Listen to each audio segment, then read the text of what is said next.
आज हम बात करेंगे चीन द्वारा बनाए गए कृत्रिम सूरज की। हाल ही में चीनी मीडिया रिपोर्टर्स के मुताबिक दावा किया गया है कि उसने सूरज से भी ज्यादा गर्मी उत्पन्न करने वाला कृत्रिम सूर्य बना लिया है। चीनी वैज्ञानिकों द्वारा दावा किया जा रहा है कि 10 सेकंड में कृत्रिम सूरज का तापमान 15 करोड़ डिग्री सेल्सियस यानी कि 150 मिलियन डिग्री सेल्सियस तक पहुंच गया था। और इसकी खास बात यह थी कि इस रिएक्टर ने 100 सेकंड तक 12 करोड़ डिग्री का तापमान पैदा किया गया। इतना तापमान सूरज के तापमान से 10 गुना से भी अधिक है। इस रिएक्टर से इतनी ऊर्जा पैदा की गई कि इसे आर्टिफिशियल सूरज कहा जा रहा है। धरती पर आज तक किसी भी देश द्वारा इतना ज्यादा कृत्रिम तापमान पैदा नहीं किया जा सका है। अब बात आती है आखिर चीन ने कृत्रिम सूर्य कैसे बनाया।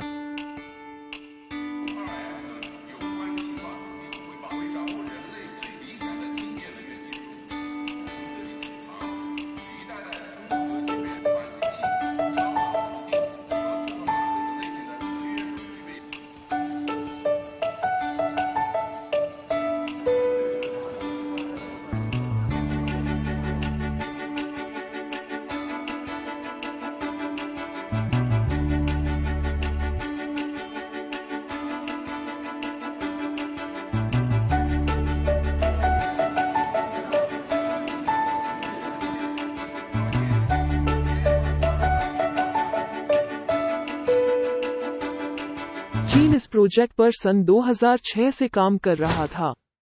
नकली सूरज को बनाने के लिए चीन के अंसुई प्रांत में एक प्रयोगशाला बनाई गई। यहाँ पर इसने दुनिया का सबसे शक्तिशाली एवं एडवांस न्यूक्लियर रिएक्टर बनाया, जिसका नाम रखा गया HL2M टोकामक, जो कि परमाणु समलनता अर्थात न्यूक्लियर फ्यूजन के सिद्धांत पर कार्य करता है। इसे चाइना नेशनल न्यूक्लियर कॉर्पोरेशन के साथ south western institute of physics के वैज्ञानिकों ने मिलकर बनाया है। इसका उद्देश्य प्रतिकूल मौसम में भी सोलर एनर्जी को बनाए रखना था। HL2 टोकामक परमाणु रिएक्टर पूरी तरह से न्यूक्लियर फ्यूजन अर्थात परमाणु समलनता के सिद्धांत पर कार्य करता है। इसके अलावा धरती पर मौजूद परमाणु रिएक्टरों की बात करें तो यहाँ ऊर्जा उत्पन्न करने के लिए नाभिकीय विखंडन प्रक्रिया का इस्तेमाल किया जाता है।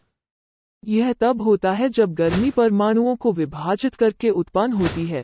परमाणु सम्मिलन हकीकत में सूरज पर होता है और इसी सिद्धांत पर चीन का HL2M रिएक्टर कार्य करता है। Smacking lightweight particles into one another at temperatures hot enough for the particles to fuse.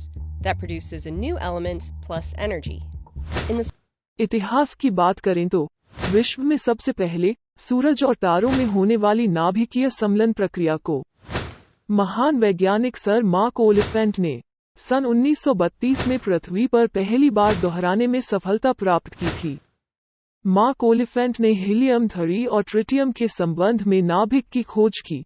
जब दोनों तत्व एक दूसरे के साथ प्रक्रिया करते हैं तो जो कण निकलते हैं उनमें जितनी ऊर्जा होती है उससे कहीं अधिक ऊर्जा प्राप्त हुई और नाभिक के अंदर की पूरी ऊर्जा मुक्त हो चुकी थी।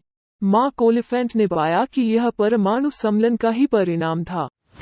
इस प्रकार पहली बार मार्क ओलिफेंट ने 2 अन्य वैज्ञानिकों पॉल हर्टेक और अर्नेस्ट रदरफोर्ड के साथ मिलकर नाभिकीय सम्मिलन प्राप्त करने वाले पहले व्यक्ति बने थे, जिससे हाइड्रोजन बम का निर्माण किया गया था। चीन द्वारा बनाया गया रिएक्टर HL2M टोकामक रिएक्टर एक एडवांस तकनीकी का परमाणु रिएक्टर है। Energy is like oxygen for life. As long as you are a human being on the earth, we need energy. The planet is fine, but it will get rid of us.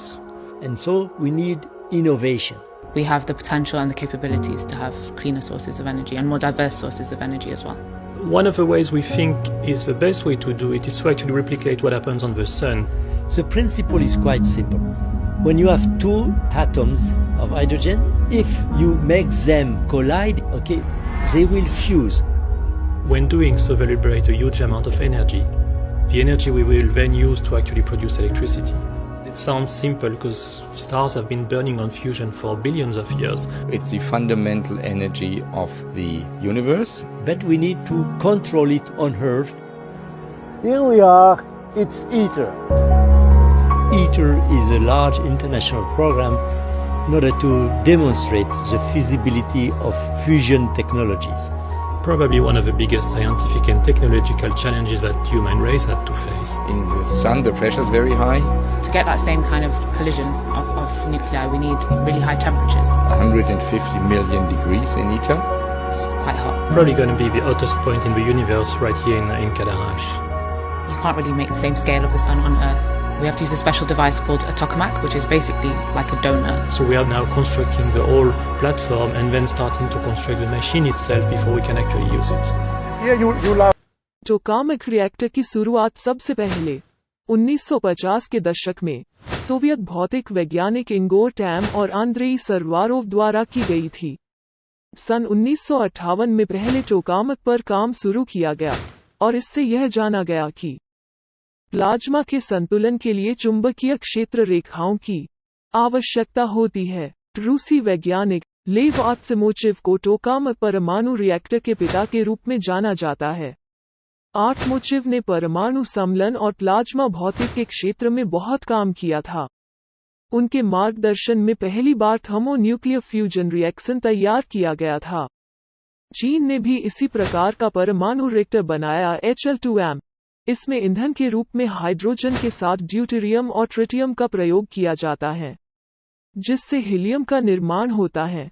इसके माध्यम से अत्यधिक गर्मी पैदा करके plasma का निर्माण किया जाता है। प्लाज्मा किसी पदार्थ की चौथी अवस्था होती है, जैसे ठोस, द्रव व गैस के बाद जो अवस्था बनती है उसे प्लाज्मा कहा जाता है। गैस की तरह प्लाज्मा का कोई निश्चित आकार और आयतन नहीं होता है।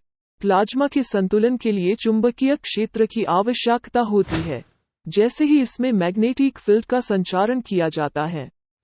यह एक फिलामेंट पुंज या दोहरी परत जैसी संरचना का निर्माण करता है। जैसा कि सूरज और तारे चमकते हैं, चुंबकीय क्षेत्र की उपस्थिति में प्लाज्मा चारों तरफ चमकदार रोशनी फैलाता है। प्लाज्मा की पहचान सबसे पहले सर विलियम क्रूक्स ने की थी। उन्होंने इसे चमकते हुए पदार्थ का नाम दिया था। इस प्रकार से गर्म प्लाज्मा को फ्यूजन करके अत्यधिक गर्मी पैदा की जाती है। HL2M रिएक्टर द्वारा परमाणु सम्मेलन प्राप्त करके 15 करोड़ डिग्री तक तापमान पहुंचाया गया, जो कि असली सूरज के तापमान से 10 गुना अधिक गर्मी उत्पन्न करता है। इसके माध्यम से भविष्य में स्वच्छ ऊर्जा की प्राप्ति की जा सकती है। इसके द्वारा सूरज की तरह प्रचंड गर्मी एवं बिजली उत्पन्न की जा सकती है। यही इसका मुख्य उद्देश्य था बनाने का।